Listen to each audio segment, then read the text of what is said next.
A família de Alexandre de Moraes acabou de comprar uma mansão de 12 milhões de reais em Brasília e pagou esse valor à vista. Isso é o que foi revelado por uma coluna no portal Metrópolis na tarde de ontem, enquanto os olhos de todos estavam voltados ao julgamento na primeira turma do Supremo Tribunal Federal. Só que, como um típico curioso, eu não me contentei apenas com as informações apresentadas na matéria e resolvi pesquisar de forma um pouco mais aprofundada sobre o patrimônio da família do ministro, mais polêmico e controverso que esse país já viu.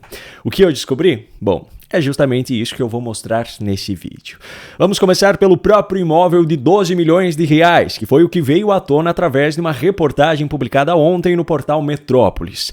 Segundo a coluna de Igor Gadelha, com base em documentos públicos obtidos em cartório, a empresa Lex Instituto de Estudos Jurídicos Limitada adquiriu no final de agosto de 2025, ou seja, o mês passado, uma mansão de 725 metros quadrados em um bairro nobre de Brasília, o Lago Sul. Segundo o documento obtido pela coluna, foram pagos 6 milhões de reais de forma adiantada, como sinal de negócio, e os outros 6 milhões de reais na data da assinatura da escritura. Agora, o ponto-chave da questão está em um detalhe. A mansão foi adquirida e registrada em um CNPJ pertencente à família do ministro. O Lex Instituto de Estudos Jurídicos Limitada é uma empresa de pequeno porte sediada no bairro Jardim Europa, em São Paulo, capital, e tem como sócios 4 pessoas. A esposa do ministro, Viviane Barsi de Moraes, e os seus filhos, Juliana, Gabriela e Alexandre. O Alexandre Barsi, a título de contextualização, é aquele do polêmico caso do aeroporto de Roma. Enfim, além dessa empresa, a esposa e os filhos de Moraes são sócios também de outro CNPJ, a Barsi de Moraes Sociedade de Advogados. Esse é o escritório de advocacia da família e tem vários outros sócios. É importante ressaltar o seguinte: todas essas informações são públicas e facilmente encontradas na internet. Agora, por que a família tem 2 empresas e por que são registrados bens em uma delas? Bom, o escritório de advocacia de fato funciona como um escritório de advocacia, tanto que tem vários outros advogados associados. Só que a empresa que realmente interessa e realmente faz diferença é a outra, aquela que tem apenas a família no quadro societário. Alexandre de Moraes não tem nada de bobo e, apesar de defender o aumento de impostos por parte do governo petista, ele conhece muito bem as estratégias contábeis para que ele e sua família paguem o mínimo possível. Um imóvel registrado no CNPJ que tem a esposa e os filhos como sócios facilita muito, por exemplo, quando o cidadão vem a falecer e deixa a sua herança.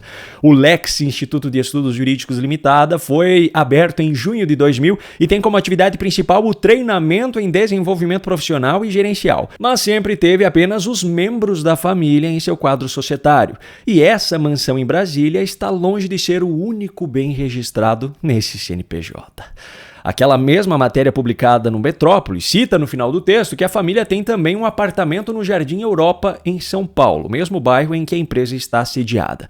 Só que apenas alguns dias atrás, essa empresa foi citada em outras matérias por conta da especulação de que ela também estaria na mira do governo dos Estados Unidos para aplicação de sanções. Em uma matéria de Malu Gaspar, no O Globo, o Lex Instituto foi mencionado como uma empresa proprietária de 11 imóveis cujos valores declarados somam 12,4 milhões de reais, incluindo a residência da família em São Paulo, a sede do escritório de advocacia e os apartamentos em Campos do Jordão. Pelo valor total declarado, é óbvio que ainda não está sendo considerada a mansão recém-comprada em Brasília. Afinal, 11 imóveis, entre eles um apartamento em um bairro nobre em São Paulo, não somariam apenas 400 mil reais. Portanto, o patrimônio em bens imóveis da empresa agora deve ter subido para 24,4 milhões de reais. Outros bens de alto valor que uma empresa pode ter são veículos. Nesse caso, como não havia nenhuma matéria da imprensa sobre o tema, eu cheguei a pagar para ter acesso à relação dos veículos registrados no CNPJ em questão. Esse relatório traz informações muito detalhadas, mais informações que eu imaginei que poderiam ser obtidas por sinal. Só que eu não posso divulgar essas informações, pois não são dados públicos facilmente encontrados na internet. Agora, nada me impede de citar aqui alguns modelos de veículos que eu simplesmente acho muito bonitos e seus respectivos valores. Por exemplo, Jaguar XF 5.0 ano 2012 com 385 cavalos de potência. Preço, segundo a tabela FIPE, R$ 151.125. Mercedes-Benz CLA 250 2.0 ano 2023. Preço, segundo a tabela FIPE, R$ 255.306. Mercedes-Benz A200 AMG Line híbrido, ano 2024. Preço, segundo a tabela FIPE, R$ 291.862. BMW X1 S-Drive 20i M Sport, ano 2024. Preço, segundo a tabela FIPE, R$ 312.999.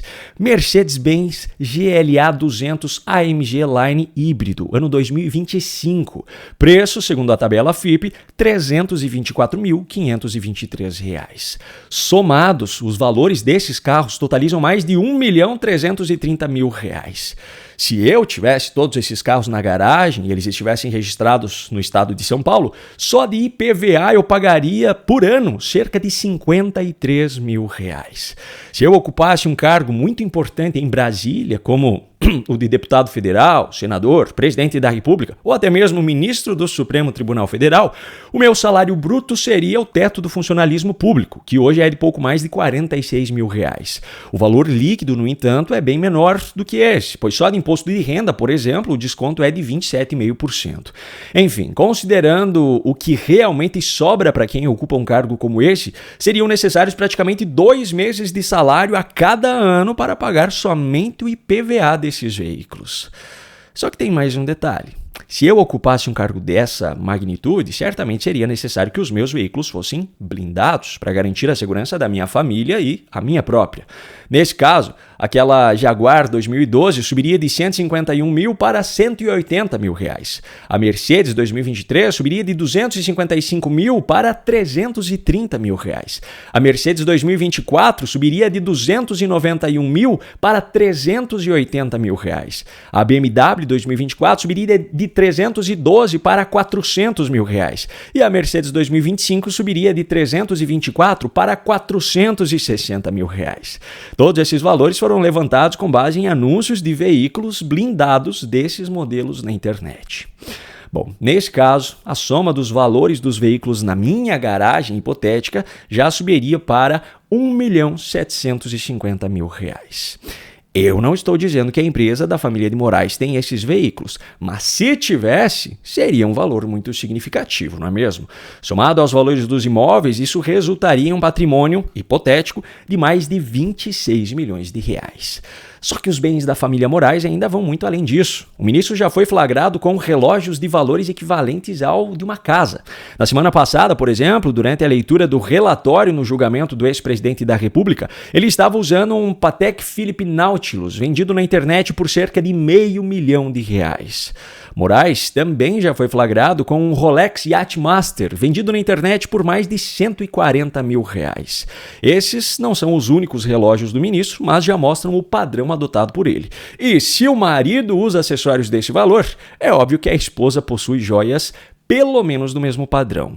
No entanto, esse é um tipo de bem que não é registrado, então não temos como saber a soma dos seus valores. Enfim, o fato é que o CNPJ da família do ministro possui um patrimônio de pelo menos R$25 milhões.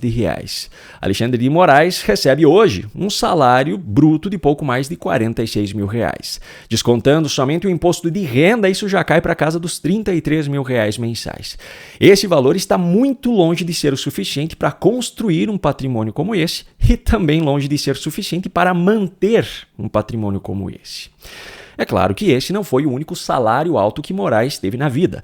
Na década de 90, ele foi promotor de justiça no Ministério Público do Estado de São Paulo. Já nos anos 2000, ele passou a atuar também como professor universitário, foi também secretário de Justiça no governo do Estado de São Paulo, chegou a presidir a antiga FEBEM, integrou o CNJ, foi secretário municipal de transportes em São Paulo, capital, foi secretário de Segurança Pública do Estado de São Paulo no governo de Geraldo Alckmin, atuou como advogado particular também, foi ministro da Justiça no governo Temer e então finalmente foi indicado ao Supremo Tribunal Federal.